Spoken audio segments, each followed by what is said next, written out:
Okay. Hey guys. So happy Monday. Welcome to our second week of online education. So our target today is I can connect a literary text to an informational check. So I'll pause and come back, fifties. Make sure that you go and complete your check-in for this week.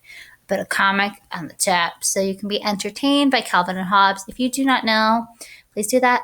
Also, please note that if you have a non-school email address, then put it in as your email address instead of your school one. That way it might make actually conversing with you a little bit easier than before.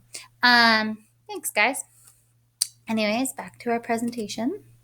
Okay, so you're going to follow the link on your Google Classroom for reading and annotating herd behavior. So I'm going to be pulling, if you didn't see, you're having a not pop quiz tomorrow. It's going to be on, in the same way we usually have it, on any of the things that have been on my PowerPoint. So hopefully you have been semi-paying attention or at least looking at them. And along with things from chapter 1 as well. So that way we can move forward. But if you follow your link, it's going to take you onto herd behavior. You do not need to do these, so please do not do them. But you can just read, and as you guys take annotations, I actually can see your annotations, so don't worry about that. But if you also want to change the font size because you'd like it bigger, you can do that as well. So once you've done that, I know we're just going to kind of roll through. Let's talk for a minute. You can pause it and come back. But some of the things that maybe you could focus on, at least in your annotations, is how does herd behavior become violent? How are the actions of the greasers and the socks? Okay, so you're going to read about herd behavior and how it tends to affect groups. And then I want you to reflect on how the actions of the greasers and the socks. You can do this in your annotations if you would like. That would be pretty dope. Also, you can think about a real life example you have seen of herd behavior. So where have you experienced this or seen it, either in a show if you want, or in your own every single day life? It could be something in school, or especially if you want to talk about coronavirus, there's probably an example or two from there. Okay, so you can either stop now also and read herd behavior if you have not and make those annotations. Okay. The last thing for today is read or listen to chapter 3. So make sure to write down any universal questions you come up with and normal annotations. Okay. Focus questions. What is funny about Sunsets to Ponyboy, and what does this say about socks and greasers? Okay. So not like heinously, but when you get to the section about sunsets, just make an annotation about it. Cough, cough, make an annotation about it. Anyways. So you can do this by looking at the pages that I've posted, or you can use the links that you could watch it. Outside of that, you would also be able to see that I've put up a new Netflix and drill for you to do. Oh, well, somebody is already responding. Good for that.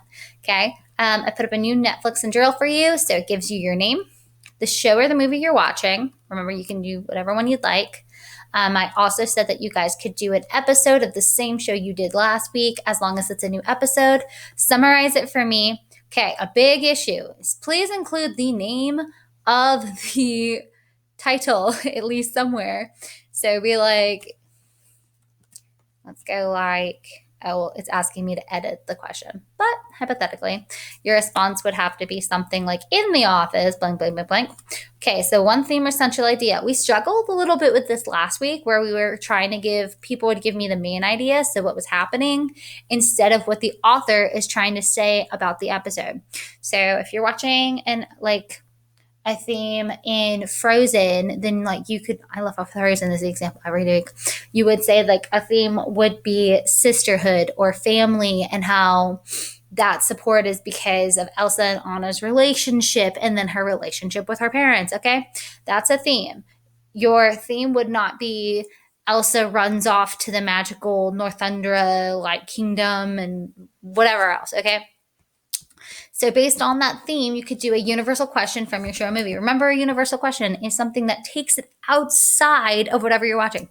So if it was Frozen, instead of it being like, how does Elsa deal with conflict? I don't know. Does she deal with conflict? I feel like she does. I don't know.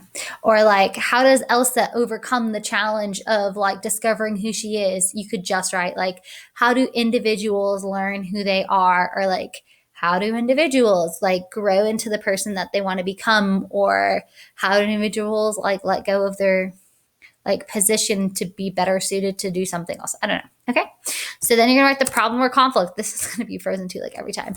The problem or conflict is clearly in that case like man versus nature if you want, but or man versus man. But the problem or conflict probably would be like nature is attacking Arendelle, and the sisters are going to go scope it out because Elsa is hearing voices.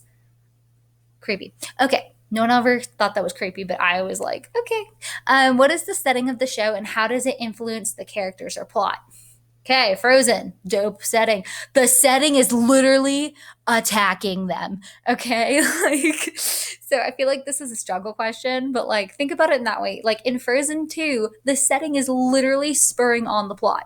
The setting is like pushing Elsa out into her like rising action of discovering like who she is as like her parents and who she is like in regards to nature. Like so that's a really great example. It also like influences her as a character because we learn that not only is she linked up with like the setting itself, but like she's kind of an integral part of that.